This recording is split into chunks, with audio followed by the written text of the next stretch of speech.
తింటా ఉంటే అలా తినాలనిపిస్తుంది. అంత బాగొచ్చింది. ఇంకా ఇంట్లో అయితే మిల్క్ పౌడర్ అయితే ఉండే ఏం చేద్దామని ఆలోచిస్తుంటే ఒక ఐడియా అయితే వచ్చింది. అదే పాలకోవా అయితే ట్రై చేశాను. అది కూడా మిల్క్ పౌడర్‌తోనే.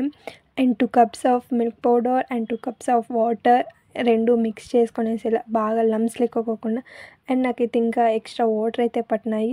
సో, అంటే మిల్క్ కన్సిస్టెన్సీ లాగా రావాలి. అంటే మనమేం పెద్ద షెఫ్ ఏం కాదు చెప్పేకి మీకి. మనం కూడా యూట్యూబ్‌లో చూసే నేర్చుకుంటనేది.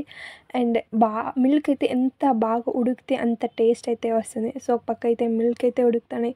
అండ్ ఇంకొక సైడ్ అయితే నేనైతే బాదామ్స్ అయితే కట్ చేసుకొని పెట్టుకునేసాను. ఇంకా మిల్క్ అయితే ఉడికినాయి కాబట్టి ఇంకా లెమన్ జ్యూస్ అయితే వేస్తాను. అంటే ఎంత కావాలో అంత అయితే వేసుకొనేసి కొంచెంసేపు అయితే అలా పక్కకైతే వదిలేస్తే అంటే ఆ పాలన్నీ విడిగిపోతాయి. అంటే ఏమంటారు పగిలిపోతాయి.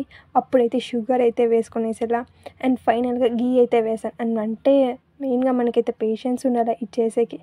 సో, పేషెన్స్ లేకపోతే ఇదైతే రాదు. సో, నాకైతే 1½ అవర్ అయితే పట్టింది ఇది చేయడానికి. అండ్ బౌల్‌కైతే ఘీ అయితే అప్లై చేసేసి చేసినదంతా దాంట్లోకేసేసి అండ్ ఫైనల్‌గా దానిపైన అయితే కట్ చేసిన బాదామ్స్ అయితే వేసేసాను. అలానే తింటే మూతెత్తి కాలిపోతుంది కదా అనేసి కొంచెంసేపు అయితే ఫ్రిడ్జ్‌లోకి అయితే వేసేసాను. బయటికి తీసిన తర్వాత ఆహా! ఏమన్నా ఉందా? ఆ టేస్ట్ మాత్రము అదిరిపోయింది. సేమ్ అంగిట్లో దొరికేలాగైతే ఉంది. తింటా ఉంటే అద్భుతం. అండ్ సబ్స్క్రైబ్ చేసుకోండి.